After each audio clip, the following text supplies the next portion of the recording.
I'm Abigail Ryder with the Montgomery County Conservation District. And I'm Andrew Frankenfield with Penn State Extension. I'm the agronomy educator here in Montgomery County. We're here today with our conservation-owned no-till drill. It is an Esch 5505 no-till drill, which is 5.5 feet wide, and it plants on 5.5-inch row spacing.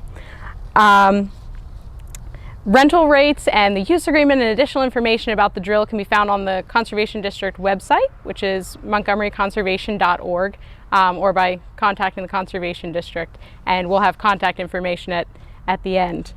Some of the benefits of using a no-till planter such as this is reduced soil disturbance, increases in organic matter, and it takes less time, less passes through the field, so it saves time overall. Some of the types of plantings that this drill can do, it is great for planting cover crops. It can do single species, mixed species. It does great at any small seeded crops, pasture plantings, meadow plantings, and pollinator plantings.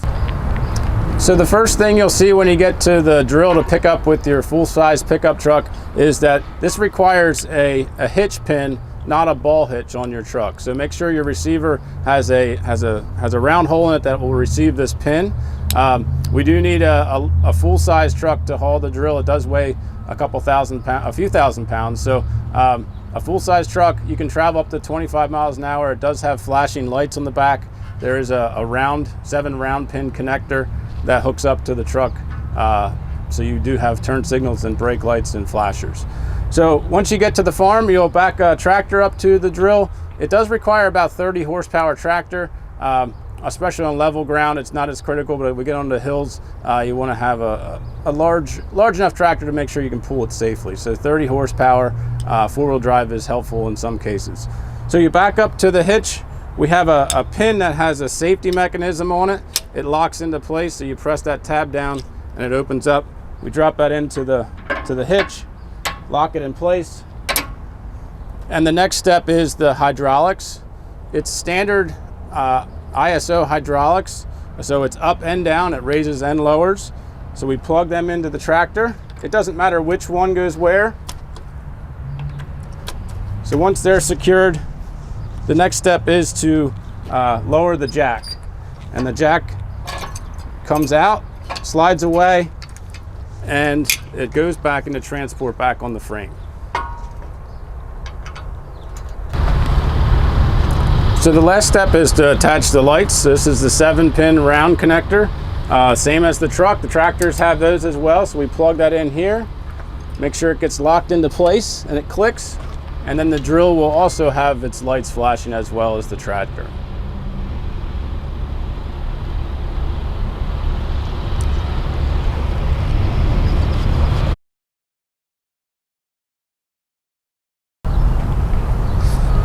So when we get to the drill to talk about how it works, the seed is up in the top of the box, but it comes down through 2 different tubes. This large seed tube and the small seed box has its own tube. There's double disc openers, these discs in front, in the middle actually, that help open up the ground. In front of them is a coulter that helps to make a slit. So the seed's gonna come down the tube and go down in between these discs and drop there. And then this wheel will help press the seed in good contact with the soil. This wheel also does the depth adjustment, one of the 2 ways we can control the depth. So as we lift this up and pull it back, this will be deeper, allowing this double disc opener to go deeper into the soil.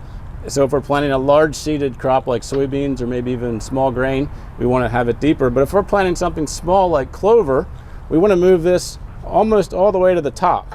So we make some fine adjustments in the field, but we get it set pretty close here before we get to the field to ensure that it's going to be close to where we want it to be. So now we can see the travel on this wheel is limited, which will only allow that double disc opener to go in maybe a 1/2 inch. And we don't want to plant our small grains too deeply, or our clovers, our grass seed. Oftentimes we're just looking to get them just barely in under the surface. So one thing that's very unique about this drill is that it can seed any different type of seed. It can be clovers, it can be grass, it can be large seeded, small seeded, fluffy seeds. And down in the seed box, The seed delivering system is actually a sponge. Many drills actually have a different type of meter system, but this is a sponge, so any size seed can go down through this large seed box. It's funneled, so the seeds get flowed to the meter, and then it has these pins on this rod, and this rod goes back and forth, and it helps agitate the seed so it doesn't bridge. So even the really fluffy wildflower mix, conservation mixes can all be seeded with this drill, and it'll work very well.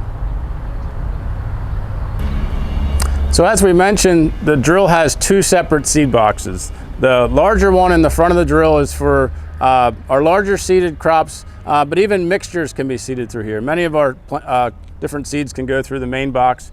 There are seed charts here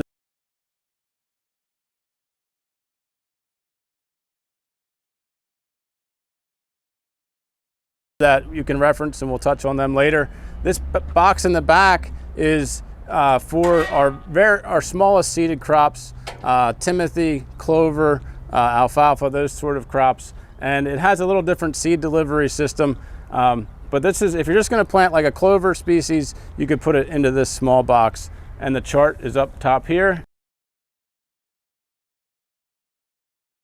And it's adjusted down here on this bottom lever from A through P, references on the chart above.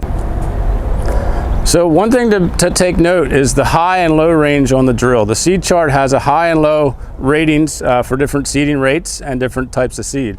Right now we are in the high setting where our small sprocket is up here and our larger sprocket is down here to the right. We can take these pins off and flip them around and put the larger sprocket up here to slow down the meter to get a lower seeding rate. So make sure you check what setting is in before you use it, so you can make sure you get the right seeding rate for your crop. So an important part of any seeding is to make sure we drop the right amount of seed.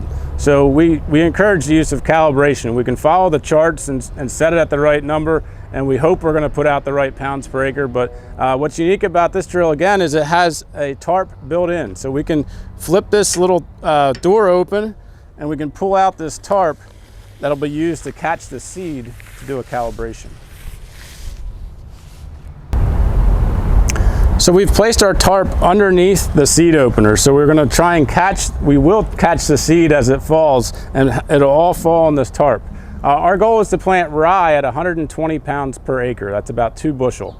Referencing the seed chart, we would be on setting 10 on high range, and that says we'll get 118 pounds. So that's close enough. The neat thing about this calibration is we turn the wheel on the front for 137 turns, and that equals 1/10 of an acre.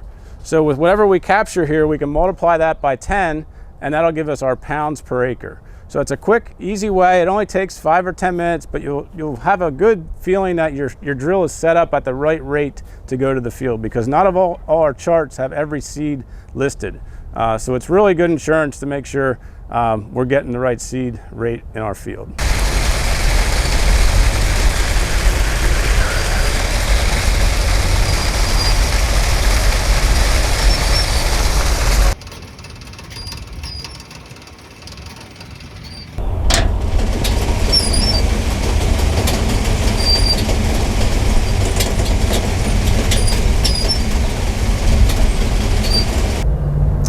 Okay, so we did 137 turns, which equals 1/10 of an acre.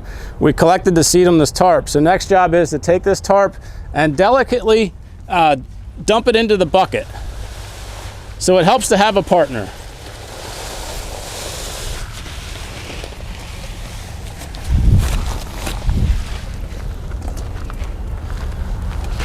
So I weighed the bucket before we started, and I zeroed out the scale. So we can now take this bucket of grain and weigh it.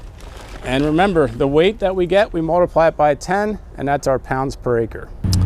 So we've got our bucket, we weighed it empty, and then we zeroed out the scale. So the final weight is actually what we have, 12.1 pounds. Since that represents 1/10 of an acre, we multiply it by 10, so 120 pounds is 121 pounds, really close, perfect what we need. If this were too high or too low, we would adjust our settings on our drill, either more or less seed, and do our calibration again. Sometimes it's going to take a couple tries, but this time we got it on the first try, so we're going to keep it at that setting. As we mentioned a couple times earlier, the drill can plant several different types of seed. Like we just calibrated here, it can plant a straight seed. It can also do really well with cover crop mixes because of the way the seed's metered. It's able to just drop a defined amount of seed. It doesn't matter what size those seeds are. And then in addition to that, we've also had success with planting meadow type mixes with the drill. This one's got some fluffy wildflower seeds and some fluffy grass seeds in there. One of the recommendations we usually have been given when planting that is we add a bulking agent of some sort. And that could be a non-clumping kitty litter or even a potting mix or something that just gives it a little bit of bulk and a little bit of weight that helps it move down through the sponges of the drill. But that's just an example of some of the seeds that can be planted among many others.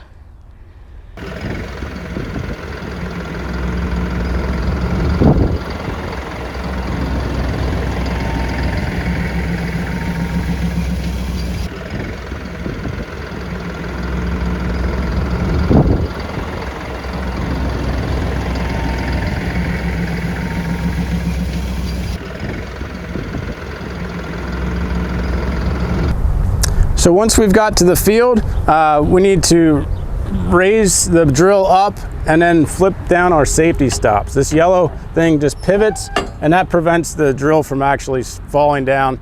And an important fact, when you're done at the end of the day, you want to make sure you put them back up and take the pressure off the cylinder and then remove your hydraulics. There's no pressure on the hydraulics. The other part that adjusts the depth is this stop on the cylinder. We have this 1-inch stop in place right now, so it'll go down part way into the soil but not super deep. We can take them off or add more to it depending on the situation. So right now we're going to simulate planting rye, which we'd like to get about an inch to 1.25 inches deep. So we're going to have one stop in there and we have our depth setting on the back about halfway.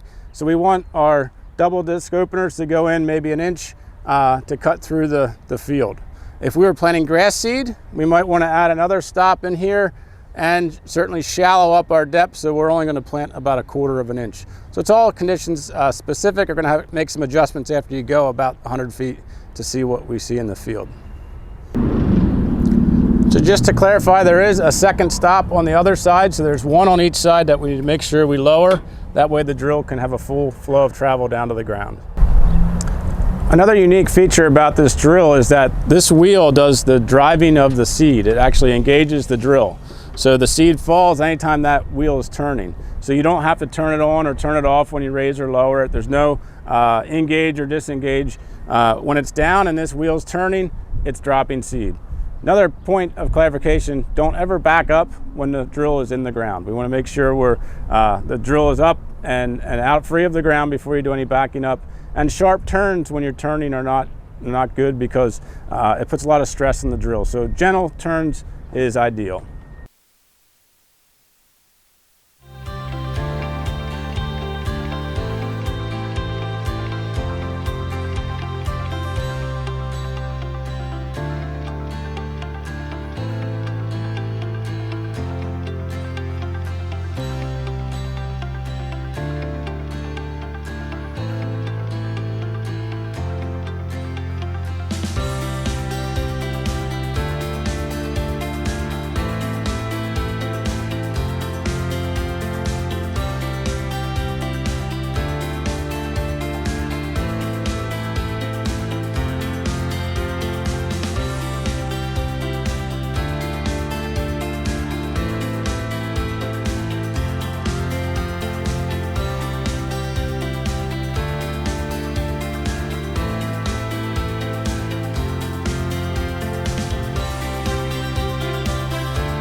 So the last step is pretty simple, cleaning out the drill. So you're probably going to have some leftover seed if you don't plant it all. You can continue to plant until you're empty, or if you have more than seed than you want to use on your field, a simple shop vac, make sure you clean it out first, and then you can turn it on and vacuum out the seed in your drill box, and then put it back in your bag.